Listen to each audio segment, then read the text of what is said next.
अब चलेंगे अगला टॉपिक।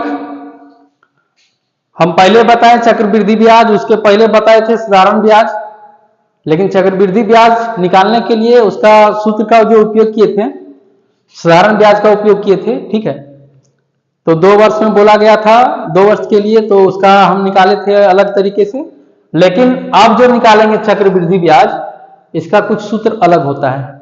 ठीक है, इसका कुछ सूत्र अलग होता है। तो आइए सबसे पहले सूत्र के बारे में जानकारी प्राप्त कर लेंगे, उसके बाद चलेंगे क्वेश्चन पर। ठीक है, तो आइए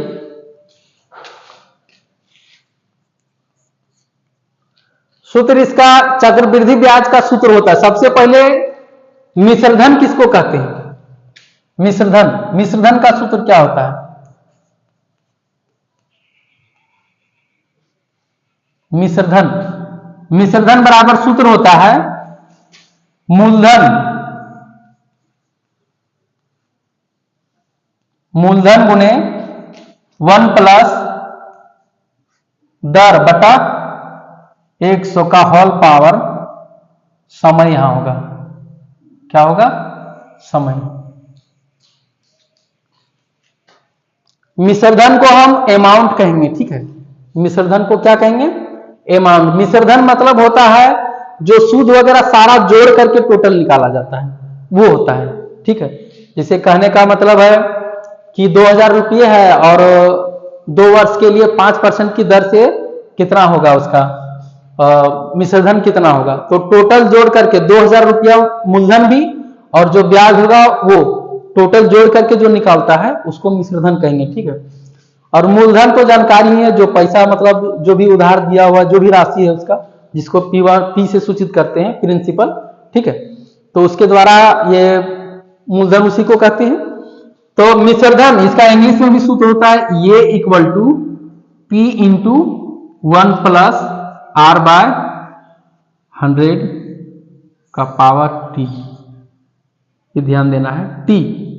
ठीक है, ये सूत्र होता है। तो ये है जब ब्याज इसका क्या होगा? वार्षिक संयोजित होगा। ठीक है, जब ब्याज वार्षिक संयोजित होगा तब ये सूत्र लगता है। कहीं कहीं ब्याज अर्धवार्षिक संयोजित हो जाता है, तो कहीं तिमाही, तो कहीं छमाही। ठीक है, तो अर्धवार्षिक के लिए सूत्र क्या होगा? तो सबसे पहले ये जब ब्याज वार्षिक संयोजित होता है, ये ध्यान देना है, ब्याज वार्षिक संयोजित होता है जब ब्याज वार्षिक संयोजित हो, वार्षिक संयोजित हो।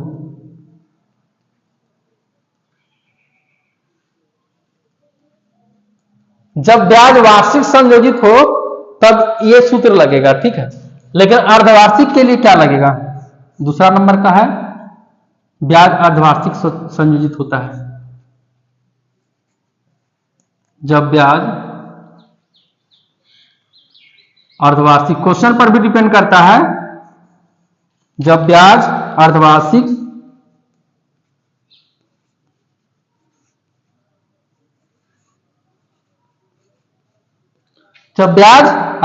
संयोजित हो तब क्या होगा? देखो, अब हम चलेंगे, हिंदी तो एक बार बता दिए हैं, अब इंग्लिश में ही काम करेंगे। ठीक है, तो क्या होगा? ये equal to P into 1 plus R by अर्धवार्षिक, यहां 200 हो जाएगा, का पावर होगा 2t। ठीक है, मतलब अर्धवार्षिक मतलब 6-6 महीना करके 2 बार लेंगे इसको।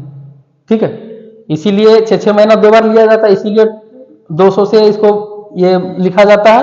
ये वार्षिक होता है इसीलिए 100, और यहाँ कुछ नहीं तो एक तो जरूर है। ठीक है, यहाँ 2t, समय को 2 बार गिनते हैं। ठीक, उसके बाद तिमाही के लिए तीसरा नंबर में है जब ब्याज त्रिमाही, या तो तिमाही लिख सकते हैं, तिमाही हो मतलब संयोजित हो, बात बराबर है, संयोजित नहीं लिखे हैं। जब ब्याज तिमाही हो तब क्या होगा? ये equal to P into 1 plus R by कितना हो जाएगा? 400 का पावर क्या होगा? 4t। तिमाही मतलब 3-3 महीना करके लेना है। 3-3 महीना करके क्या बार जुटेगा? 4 बार। इसीलिए 4 से इसको गुना करते हैं, 400 से भागा देते हैं। ठीक है, ब्याज तिमाही और 4 माही हो तब क्या करेंगे? जब ब्याज 4 माही हो। देखो कहीं कहीं क्वेश्चन मिल जाता है, लेकिन मेरे ख्याल से 4 माही का क्वेश्चन इसमें नहीं है, तो लिख लेते हैं जब ब्याज 4 माही संयोजित हो, लेकिन हम आगे नहीं लिखते, संयोजित नहीं लिखे हैं। ठीक है, जब ब्याज 4 माही हो तब क्या करेंगे? तब ये इक्वल टू होगा P into 1 plus R by 300 हो जाएगा। ठीक है, 300 यहां 3T होगा। ठीक, 4 माही मतलब 4 महीना करके 3 बार गिना जाता है, इसीलिए 3 से उसको गुना किया जाता है। ठीक है, तो ये सूत्र याद रखना जरूरी है। ठीक है, एक और हम बताएंगे। हाँ, चक्रवृद्धि ब्याज का सूत्र बताएं ही कहां है कि चक्रवृद्धि ब्याज उसका होगा क्या, उसका सूत्र अभी बाकी है। तो हम थोड़ा जगह के लिए इरेज करेंगे इसको। ठीक है, तो ये जो चारों सूत्र है इसको याद करना जरूरी है। ठीक, और एक और सूत्र बताएंगे जो वो चक्रवृद्धि ब्याज का है, तो उसको भी याद करना जरूरी है। तो 4 सूत्र ए और एक और बताएंगे 5वां नंबर में। ठीक है, ये 5 सूत्र अगर याद है तब आगे वाला जो है टॉपिक बनेगा, नहीं तो फिर नहीं बनेगा। कितना भी कुछ करेगा नहीं बनेगा, लेकिन ये 4 सूत्र याद रखना है। तो 4 सूत्र याद रखना है तो क्वेश्चन पर भी ध्यान देना है। ठीक है, क्वेश्चन पर भी ध्यान देना है कि क्वेश्चन जो है क्या कह रहा है कि ब्याज, इसी पर डिपेंड पड़ेगा। क्वेश्चन में बोलेगा ब्याज वार्षिक संयोजित हो, तब ये वाला सूत्र लगाना है। क्वेश्चन में बोलेगा कि जब ब्याज अर्धवार्षिक संयोजित हो, तो ये वाला सूत्र लगाना है। और वही में जब बोलेगा ब्याज तिमाही संयोजित हो, तो तिमाही के लिए ये वाला सूत्र लगेगा और 4 माही के लिए ये वाला सूत्र लगेगा। तो क्वेश्चन पर डिपेंड करता है, जिस तरह क्वेश्चन पूछा जाएगा क्वेश्चन, उसी तरह सूत्र का भी उपयोग करना है। ठीक है, तो अब कंपाउंड इंटरेस्ट जो हम स्पेशल जो बोल रहे हैं चक्रवृद्धि ब्याज का सूत्र, तो ये तो सारा सूत्र है ही, लेकिन एक और जो होता है स्पेशल चक्रवृद्धि ब्याज का, लेकिन इसका भी जरूरत है। ठीक है, जरूरत इसका भी है, ये निकालने के बाद ही चक्रवृद्धि ब्याज निकलेगा। तो उसका भी देखो क्या होता है, हम एक स्टेप यहां इरेज करेंगे। ठीक है, ये जो सूत्र है इसको हम थोड़ा मिटाएंगे।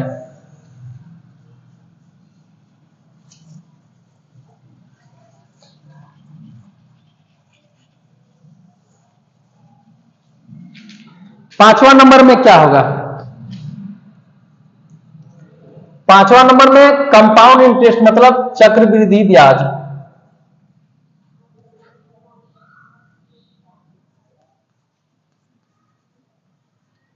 चक्रवृद्धि ब्याज, इसको हम इंग्लिश में, अच्छा नीचे लिख देंगे इंग्लिश में।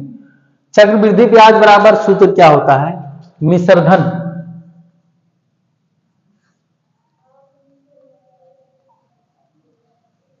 मिश्रधन माइनस मूलधन। जो मिश्रधन जो निकलेगा उसमें से मूलधन घटाएंगे। ठीक है, तब क्या निकलेगा? चक्रवृद्धि ब्याज निकलेगा। मतलब CI बराबर ए माइनस पी। ये भी सूत्र याद रखना जरूरी है, तभी चक्रवृद्धि ब्याज निकलेगा। ब्याज ओनली। ठीक है, अब मिश्रधन बोला जाता तो टोटल चक्रवृद्धि ब्याज और मूलधन जो है सारा जोड़ करके निकाल देता है, लेकिन स्पेशल अगर चक्रवृद्धि ब्याज का सूत्र है तो ये है CI compound interest equal to ये मतलब अमाउंट माइनस प्रिंसिपल। ठीक है, तो ये सारा याद रखना जरूरी है, तभी आगे वाला बनेगा।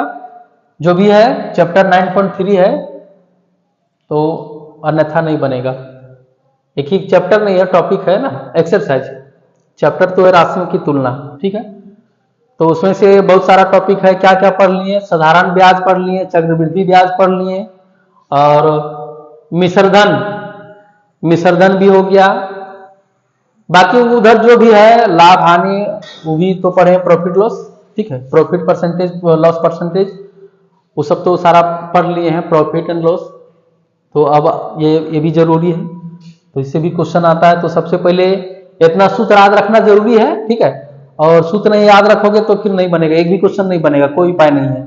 और हल करने का तरीका, ठीक है, सूत्र याद रखने के बाद भी हल करने का तरीका क्या है वो भी जानना जरूरी है। तो सबसे पहले आप लोगों से यही कहेंगे कि ये सूत्र याद कर लें, उसके बाद हम बताएंगे क्वेश्चन वो कैसे सॉल्यूशन किया जाता है, कैसे हल किया जाता है उसको, ठीक है, वो बताएंगे, वो भी जानना जरूरी है, तभी फिर ये होगा। तो इतना मेहनत करने के लिए अगर चैनल में आप लोग न्यू हैं तो सब्सक्राइब कर लीजिएगा, और अच्छा लगे तरीका समझाने का, ठीक है, तो एक लाइक कर दीजिएगा, और जाते जाते शेयर करने के लिए नहीं भूलिएगा। और एक और, यदि मेरा और अगला वीडियो सबसे पहले आपको देखना है तो बेल आइकन को दबा दीजिएगा, ताकि सबसे पहले जैसे हम वीडियो को अपलोड करेंगे वैसे नोटिफिकेशन आपको तुरंत मिलेगा। तो आप लोगों को धन्यवाद, पढ़ते रहिए और आगे बढ़ते रहिए।